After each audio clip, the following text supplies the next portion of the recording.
Hi, I'm Jamie. This is Dead Dodge Garage, and this is an extremely rare and desirable Chrysler product with a floppy roof. This 1965 Chrysler 300L letter series car was recently purchased by Gary Hergert, brother of Tom Hergert, who owns Rocket Restorations, where I'm standing right now. Gary always brings us the greatest channel products, and I don't think he's disappointed on this one. As near as we can tell, this car is in original paint. It's got a 413 under the hood, as it should, with a single quad, as was typical of the late letter car. It appears to be nice and fresh. The original paint is somewhat weathered. You can see there are all kinds of little pock marks down the sides, little scrapes, dings, blemishes. Pretty cool. Reminds me a lot of Dale's Demon, which is also an original paint car, but slightly worse. You'll notice the goofy Pentastar wire wheel covers. Also, fender skirts. The biggest thing that makes a Chrysler 300 is the fact that it says 300 everywhere. I've demonstrated this on the 79 300 in the past. The L certainly delivers on that front. It says Chrysler 300 everywhere, and it also says L. Tom believes this car has every single option that was available on the L. As mentioned, it has a single quad on the engine, but that's all you could get in 65. You could purchase a dual quad setup over the counter, though. The odometer seems to read 01356. I'm confident that's 101. Just looking at things in here, it couldn't possibly be more than that. 300 badge, shiny plastic chrome, power windows, power vent windows. Notice the controls don't quite match. Pure luxury. The seats are in immaculate condition. The rear is equally nice. Notice, because convertible, it has special panels here and a special narrow seat with the 300 center emblem. Look at that horn button. Also admire the aftermarket gauges. This is a vacuum gauge, often called a motor minder, and this is a somewhat matching tack, which is really nifty. I've discovered that one of the horns kind of works. I've also learned that when you flip forward the driver's seat, that happens. Okay, I've found something it doesn't have. No day-night mirror. I got the interior lights to work, but I had to play with the door jamb switch. That's pretty typical. Hey, it's just perfect now. Nice. We can't tell because it's too light out, but this thing has working backlighting in the Astrodome gauge thing, which is actually slightly redesigned from earlier cars. It's still pretty cool, though. I actually think this dash design is fantastic. And I don't know if you can hear this. I can. The clock actually works. A friend of mine named Dalton used to drive a 65 Chrysler sedan, a Newport, I think, in this same exact color. It was almost as nice as this, and this is giving me crazy flashbacks. There are two important features that make this 1965L convertible the greatest. One of those is down here. 3 pedals. And over here, a matching 4-speed shifter. That's right. This is one of what really can't be very many 1965L convertibles with a 4-speed. This, of course, is Chrysler's new for 1964 A833 1-to-1 ratio 4th gear 4-speed. A fantastic unit. Look how clean the underside of this car is. Anyway, if you look past that exhaust pipe, you can just barely see the ball and trunnion setup at the front of the driveline. 4-speed still had that for 1965. It was gone for 1966, and 65 automatics wouldn't have that. Instead, they'd have the later slip yoke. While we're under here, let us all appreciate how clean this car is. It's amazing. I don't see any horrible rust, scaling, anything. You'll notice it's shiny and black. The underside of this car was stripped and painted to protect it some years back. It's got fender-mounted turn signals built into this trim. The 67 Dodge Charger had that same feature, actually. The 413 RB Big Block was the only engine you could get in the L for 1965. Again, unlike earlier cars, these only had a single quad. You could go to the dealer and purchase a dual quad setup if that's what you wanted. I've actually featured a 65L that belonged to Dick Hergert, Tom and Gary's dad, some time ago on the channel, and of course under the hood it looked exactly like this. As I understand, this engine was rebuilt around 2009 at the same time all of the other work was done to the car. Things are looking really good here, and apparently it's a solid runner. You'll notice this thing is actually not quite the right color. It's been resprayed in Detroit Alpine Green. It's the same color I've used for big block Chryslers in the past because the correct color really doesn't exist anymore. There is a color you can buy from Duplicolor called Chrysler Green, and it's not quite right. It's got a little bit too much blue in it. So the Detroit Diesel Alpine Green is a close substitute. I'm actually using this for my 1964 Poly engine for the same reason. This car does have air conditioning, and it kicks on. We don't know if it actually conditions the air just yet. Just about everything under this hood is clean enough to eat off of. Surprised they even want me to touch it. But I'm supposed to give it the Jamie tune, whatever that means. So let's get this thing fired up, see how it sounds now, pull it out into the daylight so we can take a good look at it, and get some heat in this engine to prepare for an oil change. At the same time, we'll assess the current state of running and see what we think it needs. It's not exactly nice enough for a convertible cruise today. It's a little bit cold. I've never really been a convertible guy anyway, so that doesn't bother me much. A couple interesting things to note here while I'm thinking about it though. There's no antenna here. That's because it's mounted on the quarter panel right there. This car was ordered with a power antenna, and for whatever reason, that's where the power antenna went. Also, it has a pair of earlier fender-mounted mirrors, which I think is really cool, but it's not correct. This should have a driver's side mirror mounted on the door there, and no passenger side mirror, I believe. They did an artful job of disguising where the original mirror was mounted here. And the control for the driver's side mirror is here. Well, I have noticed that the brake and clutch pedals in no way line up. I don't know if that's because the clutch pedal is missing its rubber stop, or if because something funky has happened with the brakes. Not sure yet. 4-speed C-bodies are interesting. Essentially, they use B-body parts. There's this big crazy shifter cover on the side under the console here. This console is essentially the same as is used in, say, a 1964 Plymouth Fury. It does say 300L on it, though, because of course it does. The shifter itself is a special piece. You'll notice it shoots the ball all the way back here, almost in line with the steering wheel. It is not comfortable in any way. This car does have some interesting grandpa-esque add-ons. It's got a Valentine radar detector here. It's got a hood lock over here. It's got added speakers and crossovers in the trunk, and of course the aforementioned gauges. This car was supposed to have a factory tack here, and I'm not sure if that was still cable drive for 65 or if it was electronic. Either way, the original tack is gone and there's a volt gauge there now. Well, now this is interesting. The power windows are on battery power. I think the other L I worked on had them like that too. I don't know if this is correct or not. Without further ado, let's get the car started and move it outside. That was 2 taps of the throttle. Might need a couple more taps. The fuel gauge appears to read, and our temperature not gauge is currently showing cold. Obviously it's still cold, but it sure sounds lazy. I don't know how much of an accelerator pump shot this has, if any. Another complaint Tom had is that reverse is way off in left field. You basically have to smooch the console with the shifter to get there. I don't know what we're going to be able to do about that, but it is terrible. Listen to this thing when I rev it up, if I can get it to rev up.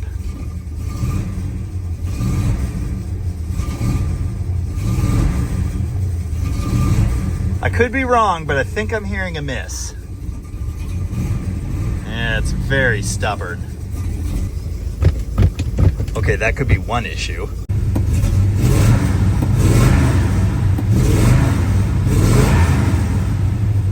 Not entirely sure the vacuum controls in here work. The blower works obviously, but defrost and heat seem to do the same thing, which is nothing. I was told this thing's massively overcharging, but the mechanical regulator appears to be working correctly, so I'm not sure about that. This tack is so cool. It looks like it belongs in an airplane, you know, from like the 30s. Love it.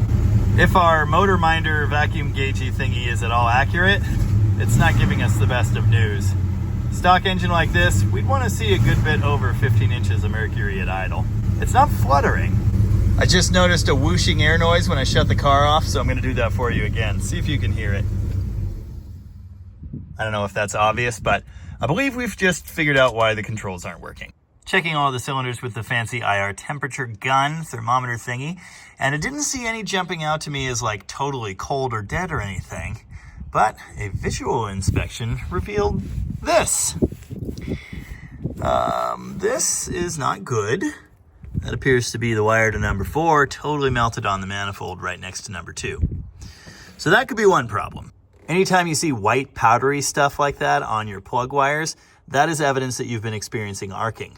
Obviously the fact that this one is just burned all the way to the core, not great. It was seriously that easy. I've just got that cooked wire held away from the manifold now. We're going to need a new set of plug wires.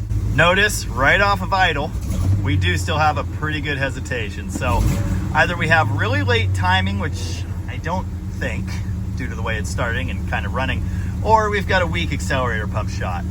Also, this idle could come down a lot. Sometimes it does. It'll be here-ish, it'll be there-ish.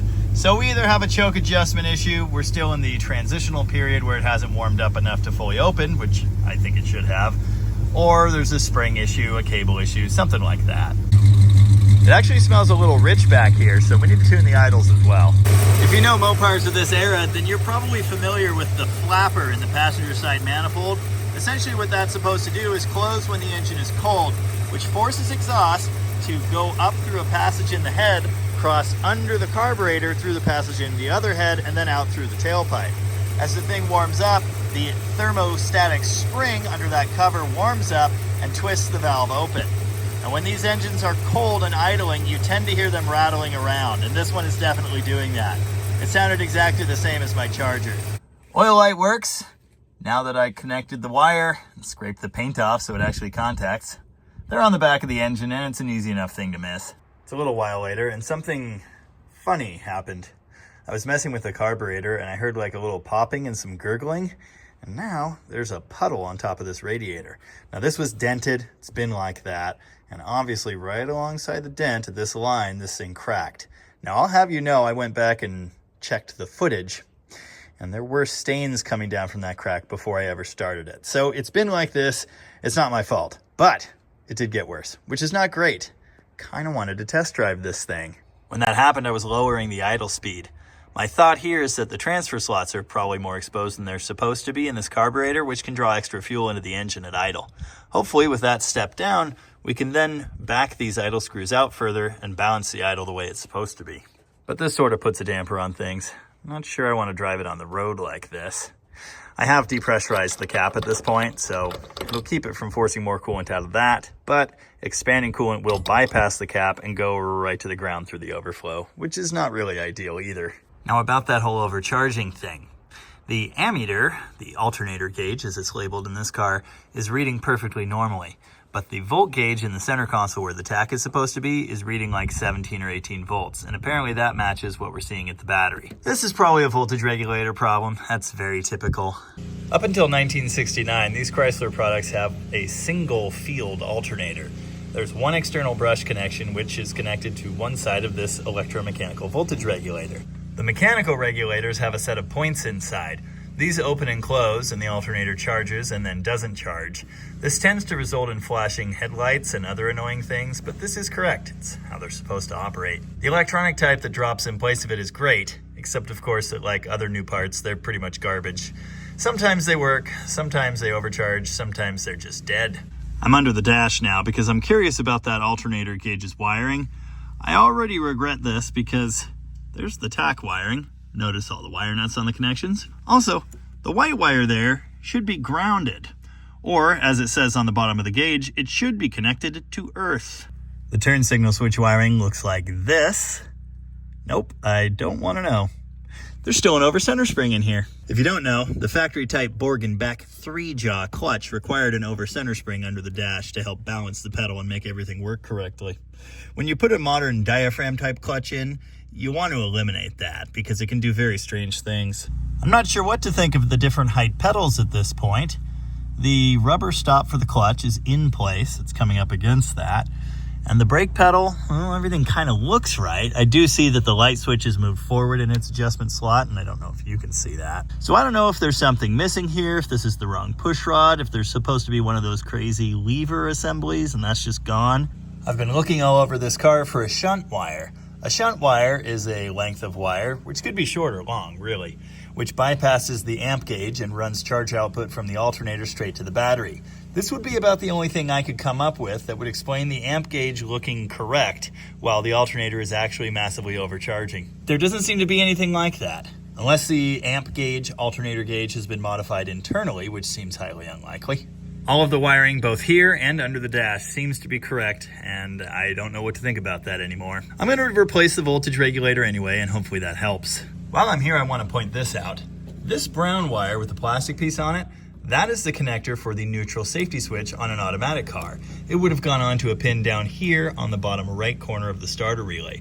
Notice on this relay, it is grounded directly to the case, if you can see that. This type of relay was used on manual transmission applications in the 60s. It's seen on trucks and things as well. Later on, in like the late 1960s, I believe, a clutch safety switch was added, which would have connected to that pin on the relay. And then, of course, you'd have to depress the clutch to make the car start. I had to show you something here that I cannot believe is in place. That is an insulating blanket under the intake manifold. Now, honestly, in this application, I'm not sure if its job is to prevent heat from the valley of the engine from reaching the intake, or if it's to prevent heat from the exhaust crossover in the intake from heating the valley and cooking oil on the underside. I really don't know, but I do know that these were factory equipment, and it's pretty rare to see them still in place. At this point, we're gonna get the oil changed on this car. I don't know if I've mentioned this, but it was sitting off the road and not running for quite a while. Tom got it fired up while I wasn't here on the fuel that's in the tank, which does mostly smell like fuel. And as you could hear, it runs fairly well. We do need to get the oil changed. We need to check all the other fluids in the car. And we're gonna put it up on the lift so we can just kind of inspect the underside and make sure nothing important is falling off. Hopefully Tom will just magically change this oil while I go get a corn dog or something. Here we are looking at the underside of the L's engine. Surprise, surprise, it leaks oil. And the 4-speed leaks too. It's very nice looking, but yeah, we've got some seepage here. It's not ideal. Again, if you mess with 4-speed B bodies, then this should all look very familiar to you. It's got the early cast iron bell housing. I believe this would be for an 11-inch clutch. Similar shifter setup, although I don't know if it's exactly the same. Yeah, it looks like B body stuff. Now this is a Hurst shifter. Chrysler used these in the early years of the 833. Then they went to the Inland, which was absolutely terrible, and they went back to the Hurst later. Interestingly, all of the shift levers here are labeled reverse, low, and direct. All the little wire clips are in place. That's looking pretty good. Very funky C-body mount here. As you can see, it pushes the isolator forward. That is the early 2-stud style isolator. I swear every single one of these 4-speeds leaks from here and here.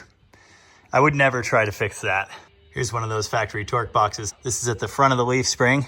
It's just an extra strengthening member. I suppose these cars couldn't have them at the front as A bodies and B bodies do, so they would just have these.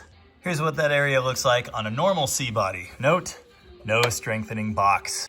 Very nice, shiny new dual exhaust system. That is a crazy long Z-bar. Also note the security system bits and the speedo cable are kind of sitting on it, I guess. The car does have a sway bar. It's the goofy C-body type that's mounted on pedestals and then clamped onto the strut rods. I believe this is why it's common to see bent strut rods on these cars. Obviously that needs a bushing. 2 bushings. Looks like the brakes have all been done. These are pretty shiny new hoses. It does have brand new tires. They've even got Tom's name on them. Kind of hard to see over the axle, but I like these exhaust support brackets.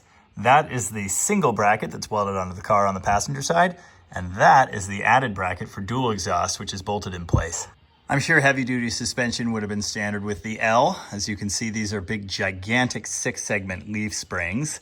I think the leafs, heavy-duty torsion bars, probably heavy-duty shocks, and the sway bar would all be part of that package. I can't help but notice that the ball and trunnion boot is torn and leaking grease everywhere. They all do this. I assume replacements are available. It looks like a really annoying job. I've never had to do that, and I don't plan to start now, but it's something to be aware of. The oil magically changed itself, so it's time to put this thing back on the ground. I really would have liked to have test driven it today, but unfortunately that whole cracked radiator thing, probably going to keep me from doing that. Tom's going to see about getting a replacement radiator or about getting this one fixed. We'll get back to this car eventually. Oh, I did take the liberty of installing a random used voltage regulator. We'll see if this one's any better.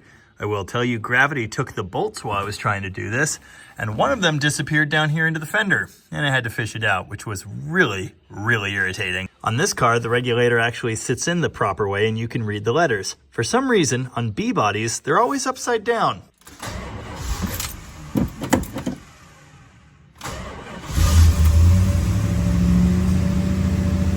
Okay, there you go, flickering lights and approximately 14 volts. And that's what the alternator gauge says. Interesting. Anyway, it's fixed. For various strategic reasons, it's weeks later, but we're finally looking at the Chrysler 300L convertible again. It's supposed to start pouring rain in short order here, but I'd really like to get a test drive in with this car and see what's what. Over the last couple weeks, this original radiator was rebuilt and uncracked. So hopefully all the coolant's going to stay in now, and we should be good there.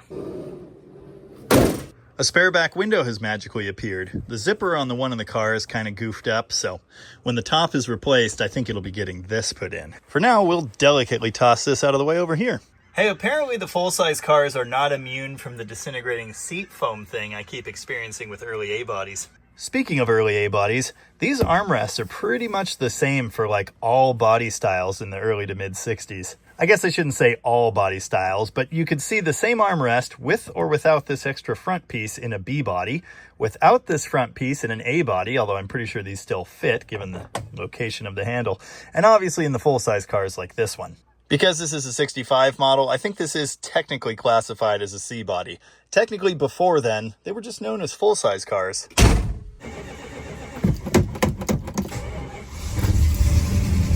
Nice.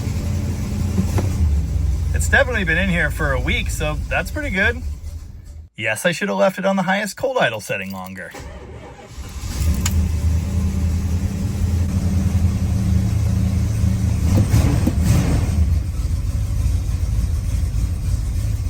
I don't think that's all 8 cylinders.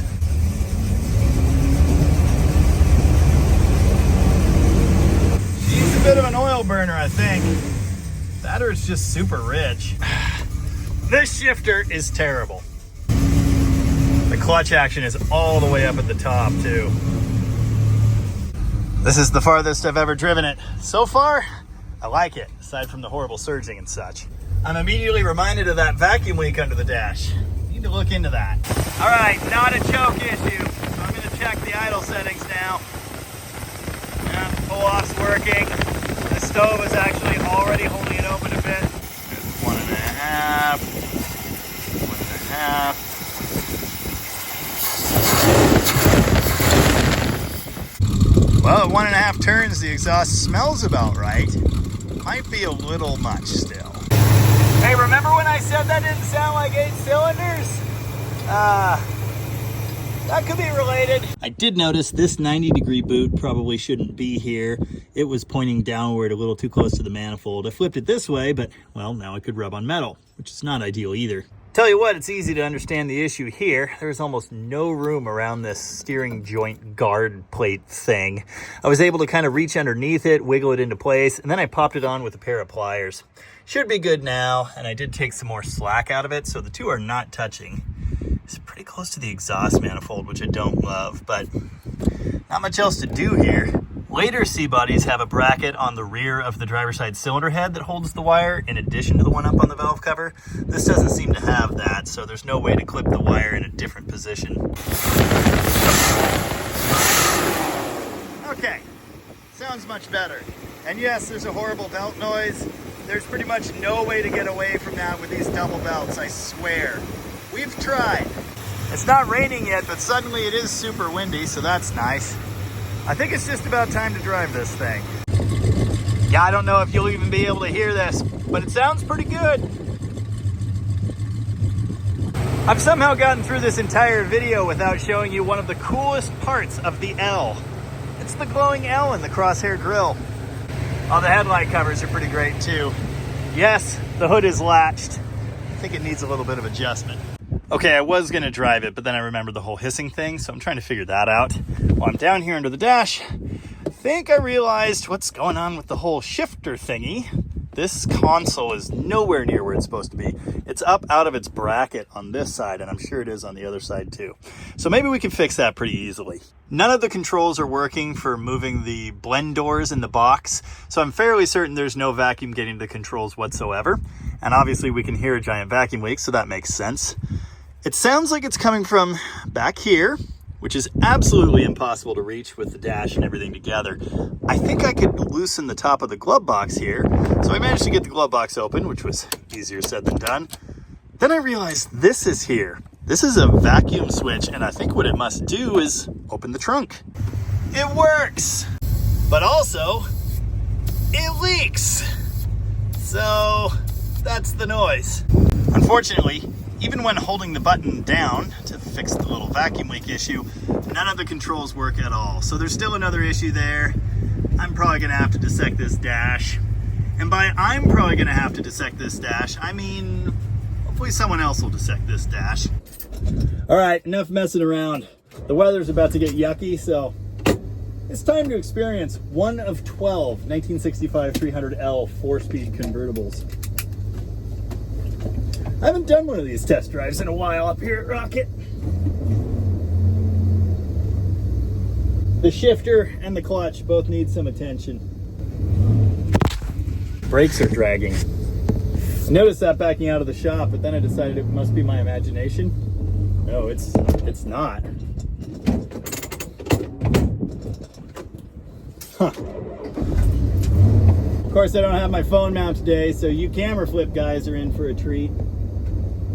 Man, yeah, it's getting ugly fast. I don't even want to do my normal loop. I'm just gonna run it up the street real quick here. Power drum brakes on these 60s Chryslers are always sensitive. This one is no exception. Oh, the bounce squeal.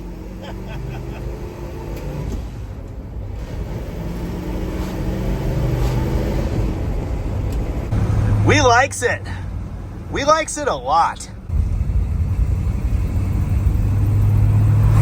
Ah, left turn signal doesn't cancel.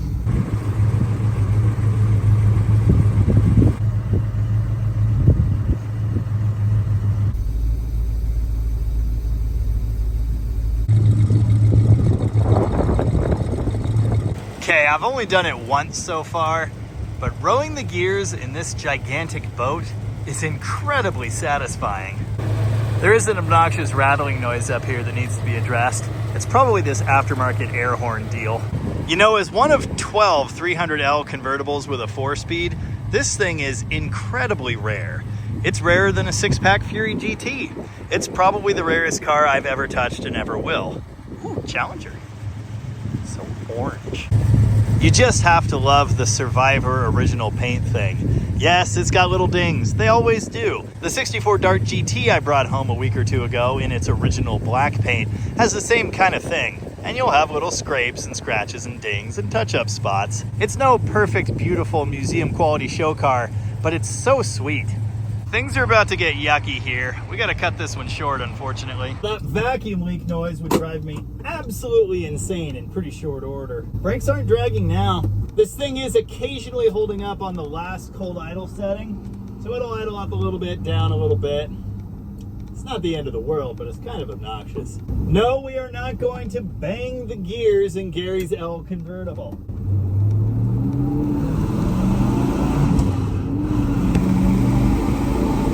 Oh, the belt. Every time with the belt. Yeah. Oh, it's pretty cool. This thing certainly isn't lacking for power. What a cool machine. I'd really like to put some more miles on this thing. I'm just not going to be able to do that today, which is unfortunate.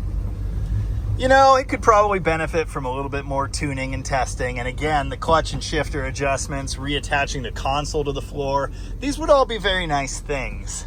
But look, a neon. You know, for as huge as this car is, it sure feels competent on the road. It doesn't feel like you're driving a land yacht. It is a land yacht, but it's pretty pleasurable actually. I still don't consider myself a C-body guy, and I don't know if I ever will be. And I'm certainly not a convertible guy.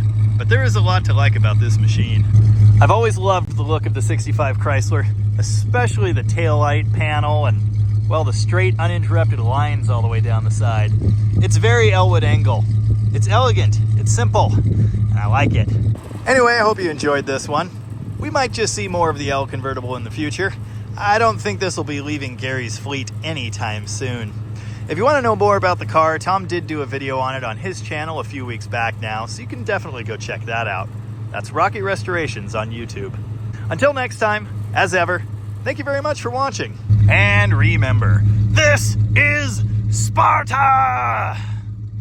No, it's not. It's Chrysler. You ever heard of precision parking? Stay